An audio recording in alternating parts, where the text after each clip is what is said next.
The spring air in Boston carried the scent of cherry blossoms as I adjusted the delicate pearl earrings Robert had given me for our 20th anniversary.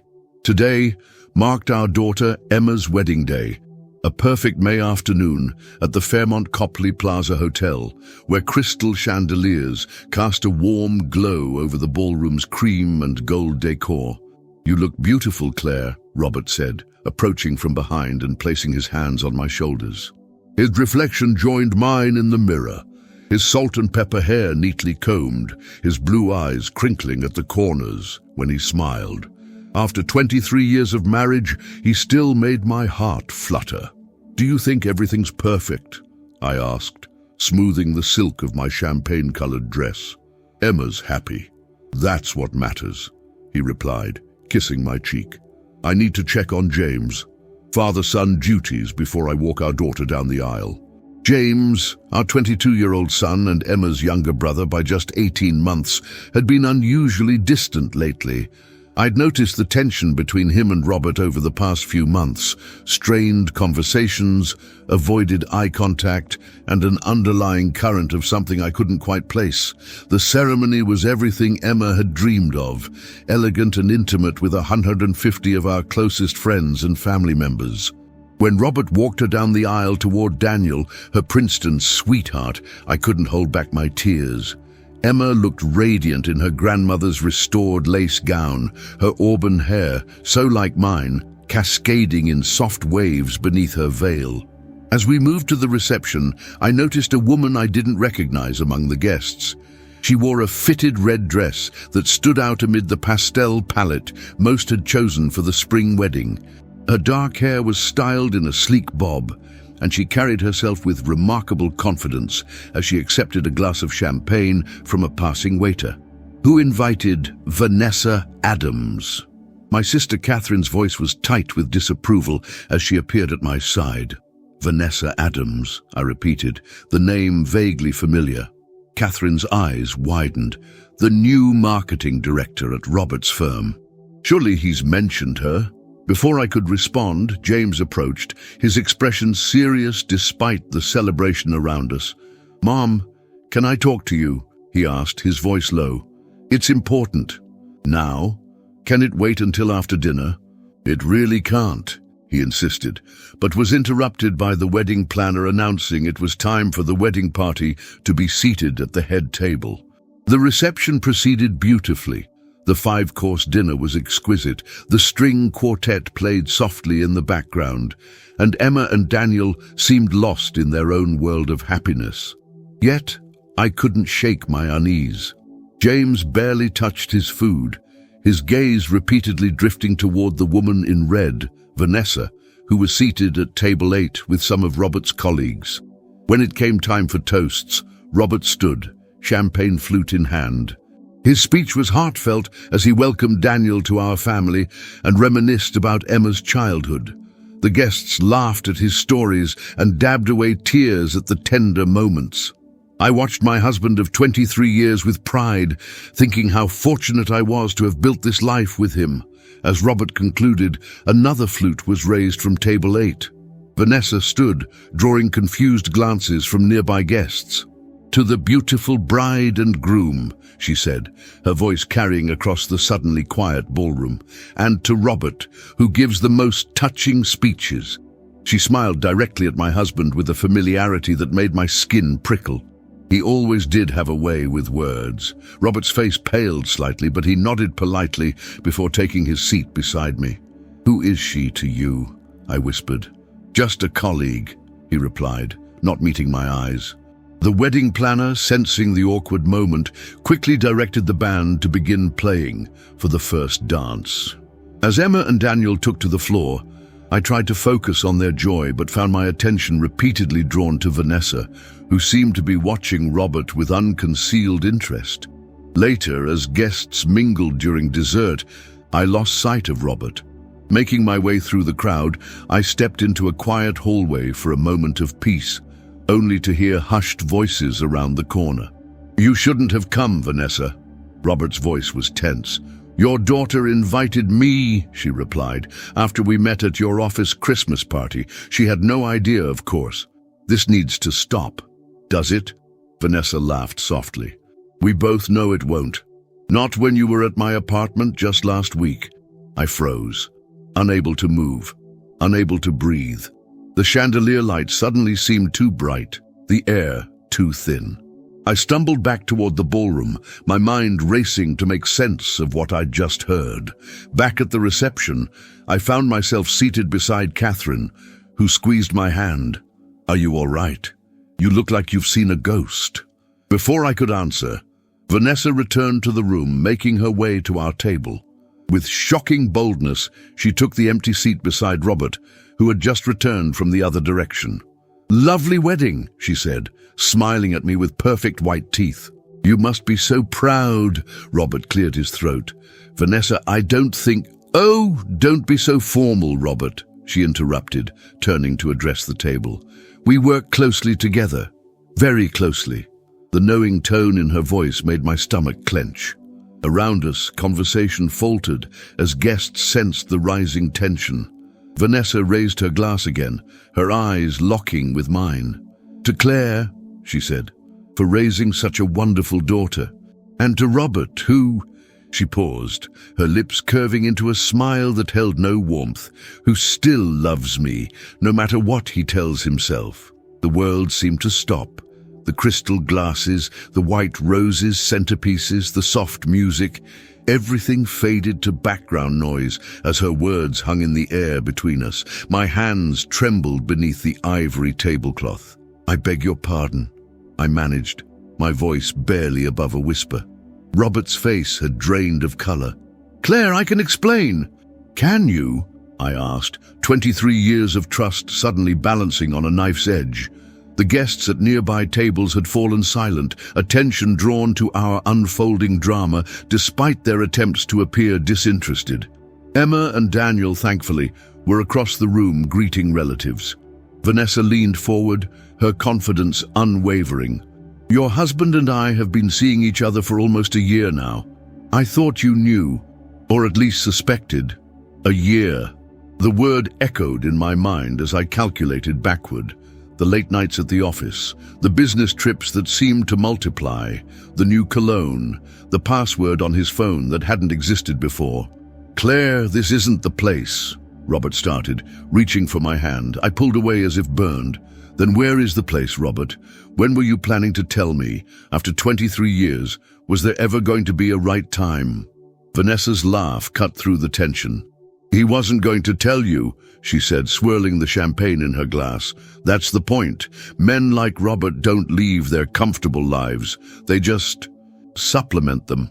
Something in her casual cruelty broke through my shock. I stood up, my chair scraping against the polished floor. I need some air. As I turned to leave, I nearly collided with James, who had approached our table unnoticed. His expression was thunderous, his gaze fixed not on Vanessa, but on his father. Sit down, Mom, he said quietly, placing a gentle hand on my shoulder. Then he turned to Vanessa, his voice steady despite the anger evident in his clenched jaw. Are you going to tell the truth, or should I? Vanessa's composed facade flickered. I don't know what you're talking about. I think you do, James replied. He looked at Robert. Dad? Robert shook his head slightly, a warning in his eyes. James turned back to Vanessa. Tell my mother what happened when you threatened to expose Dad if he didn't continue your relationship. Murmurs rippled through the nearby tables. Vanessa's confidence visibly faltered as she glanced around at the attentive audience. I don't know what this boy is talking about, she said, her voice no longer quite so assured. 3 weeks ago, James continued, I was dropping off documents at Dad's office after hours. I overheard you telling him that if he ended things, you'd go to the board with accusations of favoritism and harassment. You said you'd ruin his reputation at the firm. Robert closed his eyes briefly. James, please. No, Dad, I've kept quiet long enough. James turned to me. Mom, Dad did have an involvement with this woman, but he ended it 4 months ago when he realized what a mistake he'd made. My mind raced, trying to process this new information. 4 months ago, James nodded. That weekend he went to Chicago for the conference. He called me after he told her it was over. He was devastated, ashamed. He's been trying to figure out how to tell you, how to make things right. I looked at Robert, searching his face for the truth. Is this true? Yes, he whispered. I made the worst mistake of my life, Claire. I was weak, flattered by the attention, but I ended it because I couldn't bear the betrayal. Every day since then, I've wanted to tell you, to beg your forgiveness, but I was terrified of losing you. Vanessa's face had hardened into a mask of barely contained fury. He's lying. We were together last week, at my apartment. To return your house key and tell you again it was over, James said. Dad asked me to drive him there because he didn't trust himself to be alone with you, not because he wanted you, but because he was afraid of what you might do or say. I looked at my son in disbelief. You knew all this time? I've been trying to convince him to tell you everything, James said, his voice softening. That's what I wanted to talk to you about earlier. I knew she was here, and I was afraid of exactly this happening. Vanessa abruptly stood, knocking over her champagne glass. The golden liquid spread across the white tablecloth like a slow-motion disaster. This is ridiculous, she hissed. Robert, tell them the truth. Tell them what you said to me. Robert finally met my gaze, his eyes filled with remorse and something else, determination. I told you it was over, Vanessa. I told you I love my wife and that I made the biggest mistake of my life betraying her trust. I told you I would do anything to save my marriage. He turned to me, taking my hands in his. Claire, I don't deserve your forgiveness. What I did was unforgivable. But everything James said is true. I ended it months ago, and she's been threatening me ever since. Not just my job, but to show up like this, to tell you in the most painful way possible. The wedding planner appeared at our table, her professional smile strained. Is everything all right here? The band is ready for the mother-son dance. The normality of her concern seemed almost absurd against the backdrop of our family crisis. I looked across the room to where Emma stood with Daniel, both of them oblivious to the drama unfolding at our table. This is my daughter's wedding day, I said, my voice finding new strength. I turned to Vanessa. Whatever happened between you and my husband is over. You've said what you came to say. Now I think you should leave before you ruin what should be the happiest day of my daughter's life. Vanessa's perfectly lined lips parted in shock. She hadn't expected this calm resistance. For a moment, she seemed ready to create an even bigger scene, but as several of Robert's colleagues stood from nearby tables, her survival instincts kicked in. This isn't over, she whispered, gathering her designer clutch, a Hermes Constance that probably cost more than most guests' entire outfits. With a final glare at Robert, she walked out, her stilettos clicking against the marble floor like a receding threat. The wedding planner looked relieved. The mother-son dance, she prompted again, gesturing toward the dance floor where the band was waiting. I glanced at James, then at Robert, feeling as though I was standing at a crossroads.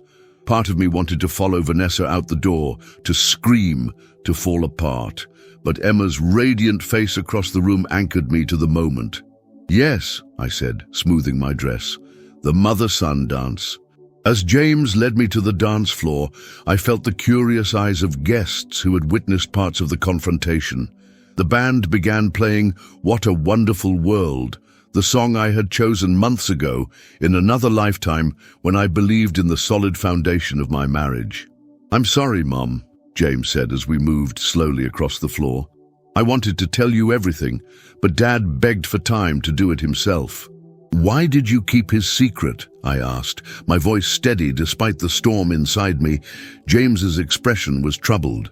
I was angry at first, furious actually.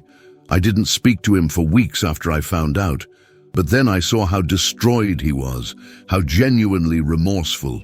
He's been meeting with Pastor Mitchell for counseling, trying to understand why he risked everything. The revelation stunned me. Robert had been seeing our family pastor without my knowledge. I glanced across the room where he sat alone at our table, watching us with an expression of profound sadness. He made a terrible mistake, Mom, James continued. "But he's still the dad who taught me to fish, who drove me to every hockey practice at 5 a.m., who helped me through my breakup with Allison. People are complicated. Even good people do bad things sometimes." The wisdom in my son's words surprised me. When had he grown into this thoughtful young man? As the dance ended, Emma approached, her face glowing with happiness. "Everything okay? I saw that woman in red leave in quite a hurry." I forced a smile. "Just a misunderstanding, sweetheart. Nothing for you to worry about today." Emma studied my face, not entirely convinced. "Is Dad all right? He looks upset." "He's fine," I assured her. "Just emotional about his little girl being all grown up." She accepted this explanation and was soon whisked away by Daniel for another round of photographs.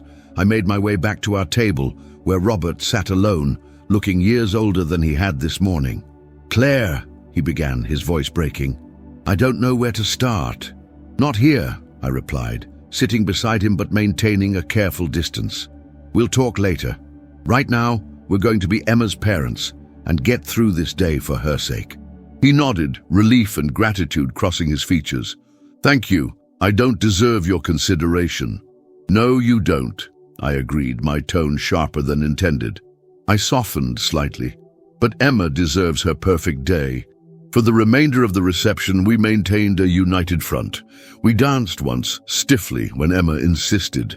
We cut cake, posed for photographs, and said goodbye to our daughter as she and Daniel departed for their honeymoon in the Maldives, a wedding gift from Daniel's parents, who owned a successful chain of luxury hotels on the East Coast.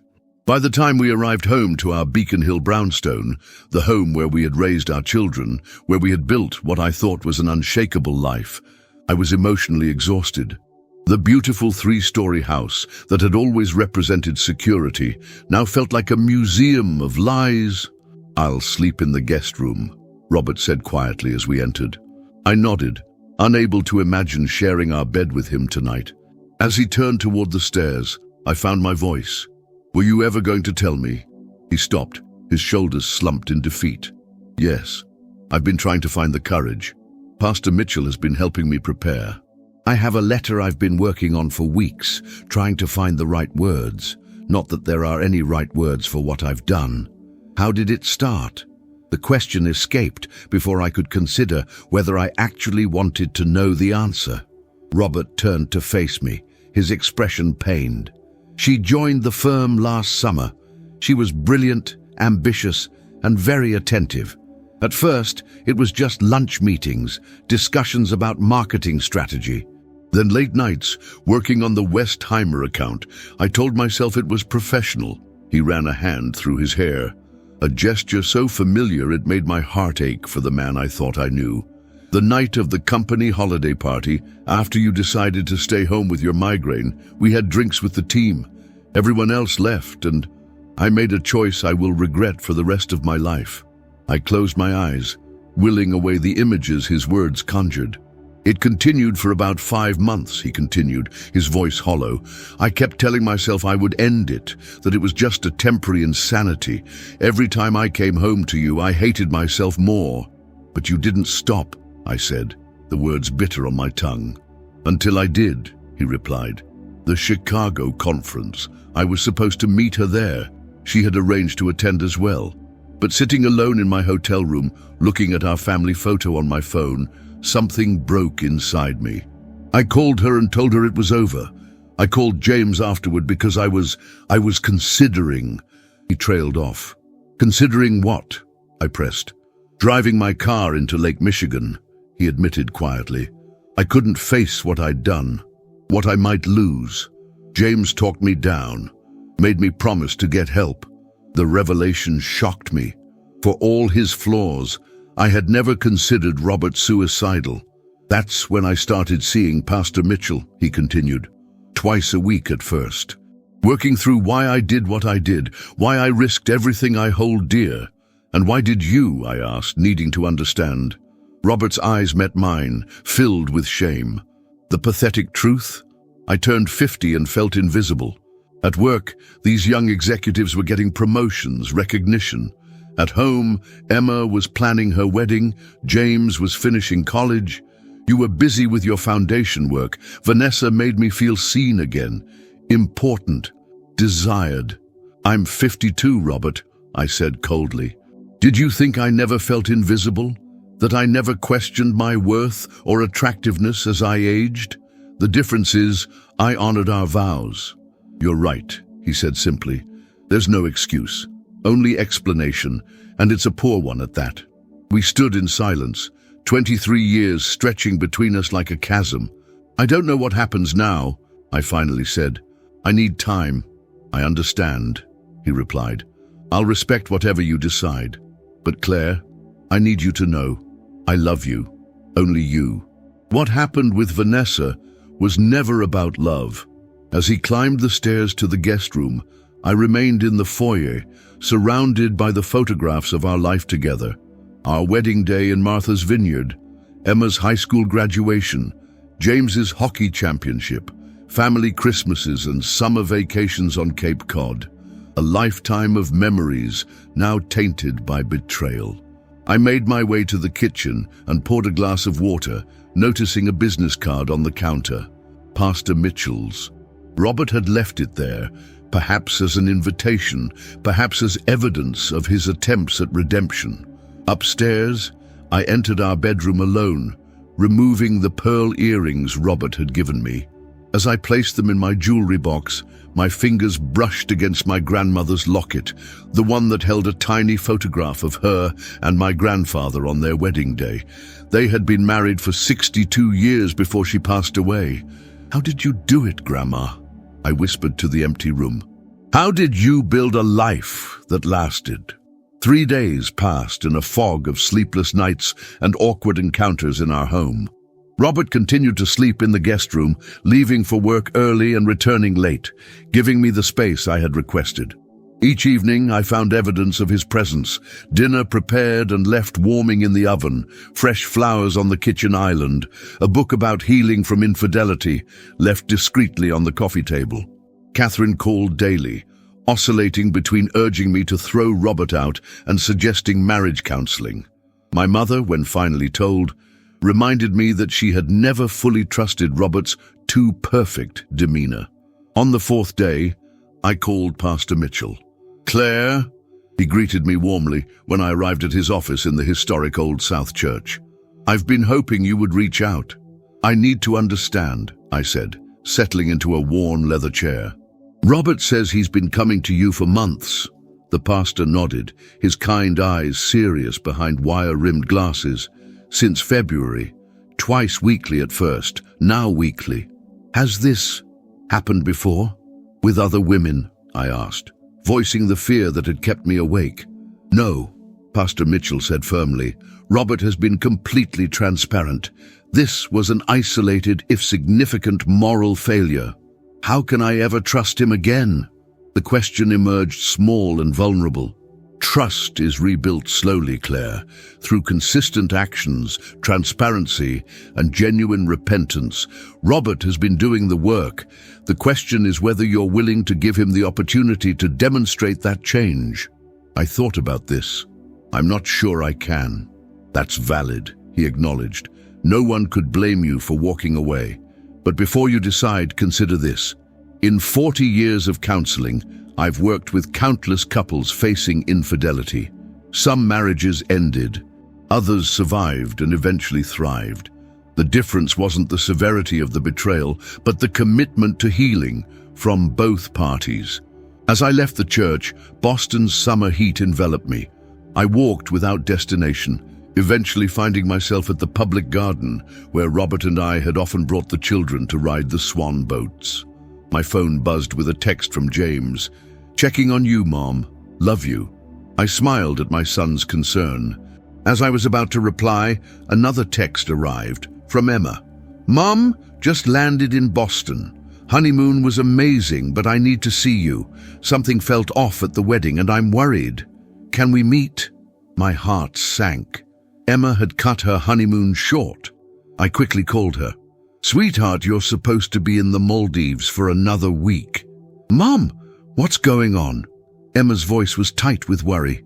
That woman at the wedding, the scene at your table. Daniel and I both noticed. Then Aunt Catherine called to check on me, but wouldn't explain why. Is Dad okay? Are you? I closed my eyes, hating that our family drama had reached her in paradise. We're dealing with some issues, but you shouldn't have cut your honeymoon short. Too late, she said firmly. I'm in a taxi heading home now. Can I come to the house? An hour later, I sat with Emma in our living room, the truth spilling out between us. Her initial shock gave way to tears, then anger. How could he do this to you? To our family? She demanded, pacing the room. People make mistakes, Emma, even people who love us. The words surprised me, not for their content, but for the lack of bitterness behind them. Emma stopped pacing. Are you defending him? No, I said carefully. I'm still angry, hurt, betrayed, but I'm trying to understand. What's to understand? He cheated with some corporate barracuda who showed up at my wedding. I reached for my daughter's hand, pulling her down beside me. Life is rarely as simple as we want it to be. Your father made a terrible choice, but it doesn't erase 23 years of being a good husband and father. Emma studied my face. You're considering forgiving him. Was I?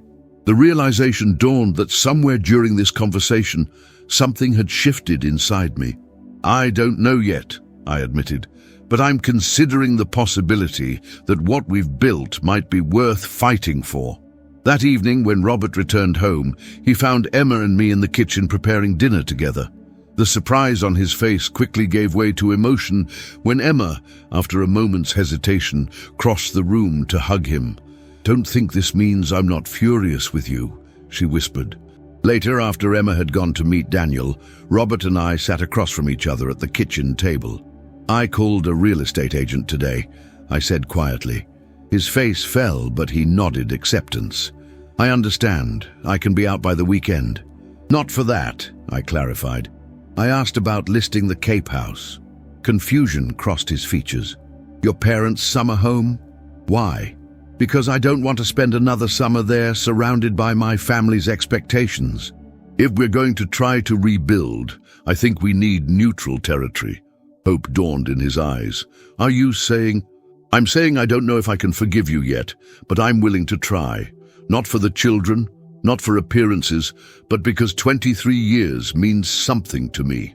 Robert reached across the table, his hand stopping just short of mine. What do you need from me?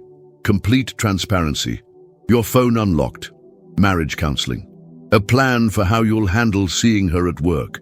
I've already requested a transfer to the New York office, he said. 3 days a week there, 2 working from home. I nodded, surprised but appreciative of his foresight. One more thing. I need time.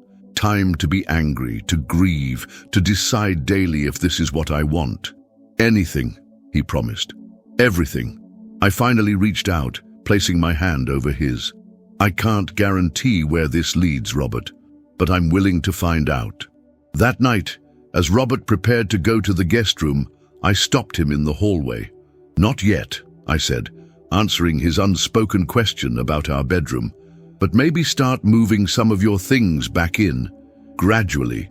2 weeks later, James joined us for Sunday dinner, bringing his new girlfriend, Sarah. Emma and Daniel came too, the 6 of us gathering around the dining table like any normal family.